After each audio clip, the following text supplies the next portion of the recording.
Tonight on Ghost Host Kitchen, we are making a pork loin apple butter slider. It's really 3 recipes in one, and we're going to start by melting some butter. Then we're going to brown our pork loin. We're doing about 2.5 to 3 pounds of pork loin. Just want to sprinkle it with some salt, hit it with a little bit of pepper. Real simple stuff here. Didn't we get this at Costco? This particular pork loin, maybe we got it at BJ's or it was Costco. I think it was Costco. It was one of the two. But you want to just kind of brown it, sear it on each side, and flip it over. You don't have to be real perfect about this. You just want to give it some color. Of course, you want to hit this side with some salt and pepper also. Do you know what I think would probably be also good to add with the salt and pepper? What would that be? Just a dash of cinnamon. Or a little bit of sage. Or sage. Would be good. And don't forget to sear the sides also. And this only takes 5 or 6 minutes. This isn't really, an in-depth process, but it helps. It just makes it a little better. Helps lock in some of those juices. Keeps your meat nice and tender. These 2 pieces of pork loin, this made several different meals. Huge amount of food that we had. With that pork loin, we're of course going to move it and cook it further, but we're going to marinate it in some apple cider with some apple cider vinegar and a tablespoon of mustard. Is this brown mustard or Dijon? This was regular, yes, this was Dijon mustard. Okay. And then we're going to put around a teaspoon and a half of garlic. Of course, it's the end of the jar, so I just dumped the rest of it in. Who cares? Mix that all up, and then we're going to cook this in our Instant Pot. We're just going to put that pork loin right in there, just nestle it down in the bottom. You know that butter you cooked it in, you can dump that in there too if you want. I did. And then pour over your apple cider vinegar mustard garlic mix. Now I will say, if you've got one of those fancy ones, make sure you get a little liquid underneath so it doesn't burn. And then set it for a slow cook for about 6 hours. Here is the pork loin. We're just going to pull it out and show it to you. You can slice it or shred it, but this particular one, very tender. So tender you could not slice it. No, it ended up falling apart, as you'll see later. While that slow cooker was going, we made some apple butter though. We started with 2 to 3 pounds of, we use Pink Lady apples. Because those are my favorite. You can use whatever apple you prefer. It's all up to individual flavor. We're just going to peel those and then slice them up and chop them into chunks. You don't want necessarily finely diced, but you don't want whole apples in there either. Now, to prepare for this, for the making of the apple butter, you're going to use some brown sugar with a little bit of salt, and then some apple cider.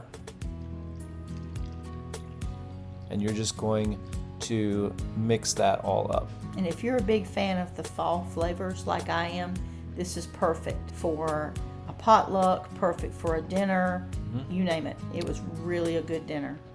And then add your apples to a Dutch oven, because we are doing Dutch oven apple butter. We made crock pot apple butter. Yep, but not this time. No, we're making it in a Dutch oven. And that starts after you put your apples and your apple cider in. You're going to put it on the stove and just stir everything up and let it cook for about 15 minutes or so until the apples start getting soft. And your house is going to smell amazing, by the way. Then you're going to add in some cinnamon. Vanilla bean paste. Now you can also use vanilla extract. It's a 1-to-1. It's fine. We use a lot of vanilla for cakes and whatnot, and we have vanilla paste around.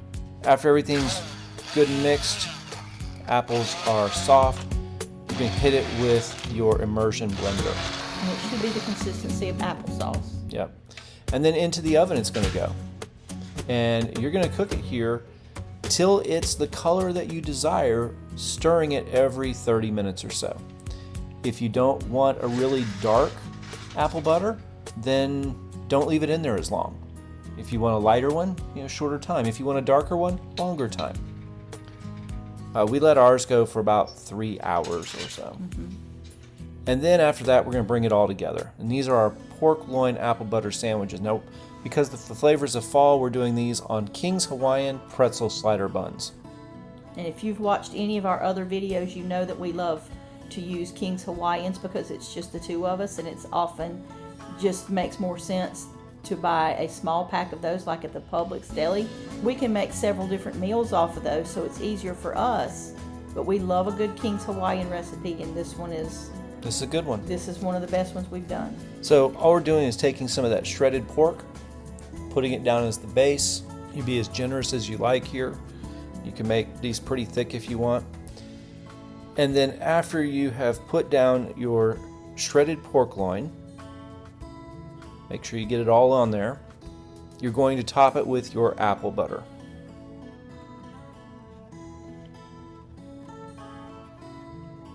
And just spoon that on there. It doesn't have to be perfect. That apple butter, as it cooks, is going to seep down into that meat. And as you can see here, we're not using real dark apple butter, but again, cook it for as long as you like to the color you desire. Apple butter's always been one of my favorite things. Like, I just love a piece of toast with apple butter on it, and sometimes I'll add peanut butter. But this is just one of my very favorite things to make. As it starts to give you the idea that fall is around the corner, I always want to make apple butter. And then we're going to top it with some a white cheese. We're using Munster here. This would also work with provolone, but a soft white cheese is kind of what you want here. I bet it would also be good with cheddar. There are lots of people that love apple and cheddar together. You could. Havarti would probably work as well. Havarti would. Not that it would be your favorite, but you could also use brie. Yeah, that would definitely not be my favorite. And then you're going to just top it with your buns and then put it onto a oven-safe baking dish. We're using a piece of parchment here. And you're only going to cook it for about 10 minutes at 350, just enough to melt that cheese and toast those buns pretty well. You don't want to be in there too long because you don't want your buns to become overly dark. And then this is what you get. That's your pork slider sandwich. Thanks for watching. Check out this video next and catch us next time for Ghost Host Kitchen. Bye.